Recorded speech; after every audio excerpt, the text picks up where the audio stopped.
எல்லாருக்கும் வணக்கம். இன்னைக்கு நம்மளுடைய கிளாஸ்ல வந்து பாத்தீங்கன்னா BEd first year second semester அதுல வந்து பாத்தீங்கன்னா கற்றலுக்காக மதிப்பிடுதல் அந்த சப்ஜெக்ட்ல இருந்து யூனிட் 2 வந்து மாடல் டெஸ்ட் நான் சொல்லியிருந்தேன். ஸோ அந்த மாடல் டெஸ்ட்டுக்கான கொஷின் வந்து இப்போ வரும். நம்ம கிளாஸ்ல ஜாயின் எல்லாரும் அந்த டெஸ்ட்டை அட்டன் பண்ணிட்டு அந்த பேப்பரை பிடிஎஃபாக கன்வெர்ட் பண்ணி என்னுடைய வாட்ஸ்அப் நம்பருக்கு நீங்கள் அனுப்பிச்சிருங்க. அதே மாதிரி இந்த டெஸ்ட்டில் நான் உங்களுக்கு 5 1 மார்க் கொஷின் கேட்டிருப்பேன். அதுக்கான ஆன்சர் மட்டும் எனக்கு எழுதி அனுப்புங்க. தென் அந்த கொஷின்லாம் நீங்கள் எழுத வேண்டாம். தென் அந்த 5 5 மார்க் கொஸ்டினுக்கும் சரியான ஆன்சர் நான் அனுப்பிச்சிருவேன். அதுக்கப்புறம் நீங்கள் செக் பண்ணி பார்த்துக்கலாம். சரிங்களா? அதே மாதிரி இப்போ அந்த டெஸ்ட்டுக்கான கொஸ்டின் பேப்பர் வரதுக்கு முன்னாடி நம்மளுடைய இந்த BEd first year second semester கிளாஸில் புதுசாக ஜாயின் பண்ணுறதுக்கு நிறைய பேர் கால் பண்ணுறீங்க. நீங்கள் எப்படி ஜாயின் பண்ணணும்னா என்னுடைய மொபைல் நம்பர் 9159084262 இந்த நம்பருக்கு நீங்கள் கால் பண்ணுங்கள். நம்முடைய கிளாஸில் நீங்கள் எப்படி ஜாயின் பண்ண சொல்லி நான் உங்களுக்கு டீட்டெயிலாக சொல்லிடுவேன். அதே மாதிரி புதுசாக ஜாயின் பண்ணவங்களுக்கும் நான் இது வரைக்கும் நடந்த அந்த பழைய கிளாஸ் நோட்ஸ் எல்லாமே நான் அனுப்பிச்சிருவேன். ஸோ ஜாயின் பண்ண விருப்பப்படுறவங்க என்னுடைய மொபைல் நம்பருக்கு கால் பண்ணி டீட்டெயிலாக கேட்டு அதுக்கு நம்ம கிளாஸில் நீங்கள் ஜாயின் பண்ணிக்கலாம். சரிங்களா? ஓகே, இப்போ பாருங்க கொஸ்டின் பாருங்க.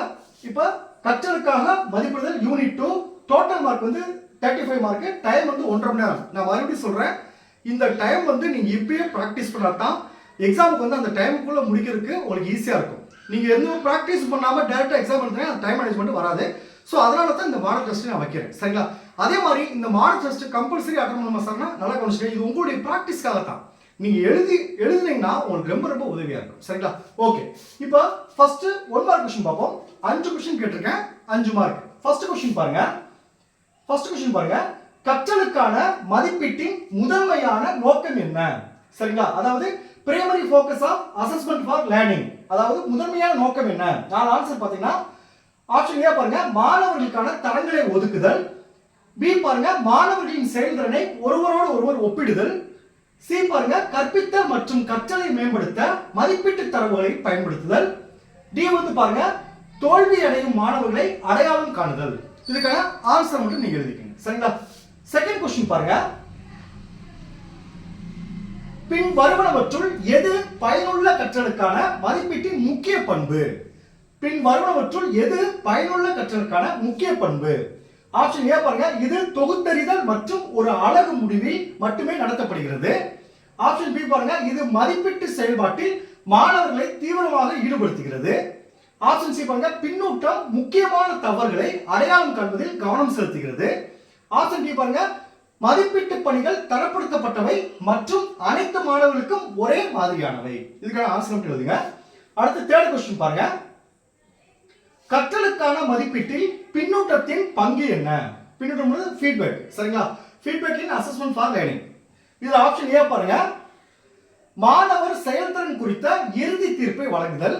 ஆப்ஷன் பி பாருங்க, வெகுமதிகள் மற்றும் தண்டனைகள் மூலம் மாணவர்களை ஊக்குவித்தல். சி பாருங்க, மாணவர்கள் தங்கள் கற்றலை எவ்வாறு மேம்படுத்துவது என்பது குறித்த தகவல்களை வழங்குதல்.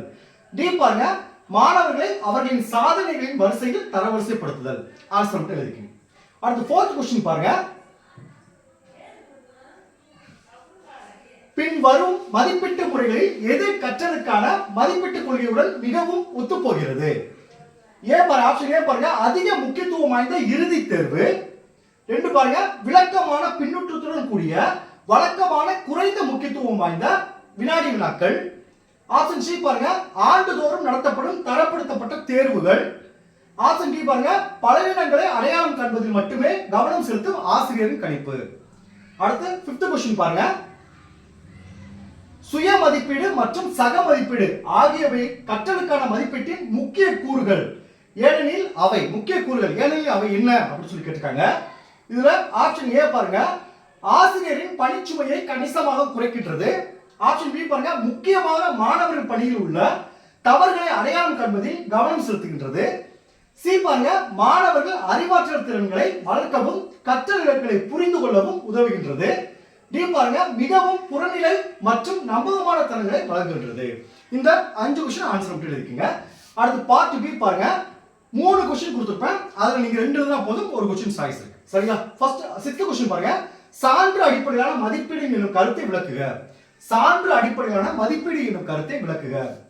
7th கொஸ்டின் பாருங்க, தேர்வு அடிப்படையிலான மதிப்பீடு என்பதை விளக்குக.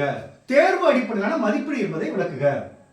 8th கொஸ்டின் பாருங்க, அறிவை கட்டமைத்திடும் வகுப்பறையின் மதிப்பீட்டு செயல்களில் ஆசிரியரின் பங்கு பணிகளை விவரிக்க. ரொம்ப முக்கியமான கொஸ்டின். ஆசிரியரின் பங்கு பணிகளை விவரிக்க. அடுத்து பார்ட் சி பாருங்க. 3 10 மார்க் கொஸ்டின் கொடுத்திருப்பேன். நீங்க 2 அட்டெண்ட் பண்ணா போதும் 20 மார்க். சரிங்களா? ஃபர்ஸ்ட் கொஸ்டின் பாருங்க. மாணவர் கற்றலை மதிப்பிடுதலில் ஒப்பார் மற்றும் சுய மதிப்பீடு முறைகளை விளக்குக. மாணவர் கற்றலை மதிப்பிடுவதில் ஒப்பார் மற்றும் சுய மதிப்பீடு முறைகளை விளக்குக. 10th கொஸ்டின் பாருங்க. செயல்பாட்டு திறன் அடிப்படையிலான மதிப்பீடு எனும் கருத்தை விளக்கி அதனை செயல்படுத்தும் முறையை விவரிக்க.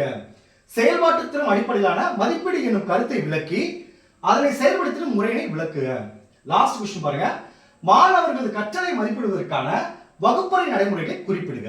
இந்த கொஸ்டின் இருக்கு. இது எல்லாமே முக்கியமான கொஸ்டின். இப்போ நீங்க பிராக்டிஸ் பண்ணீங்கன்னா ஒரு எக்ஸாம்க்கு ஈஸியா இருக்கும். Okay, thank you students. நம்ம அடுத்த கிளாஸ்ல பார்ப்போம்.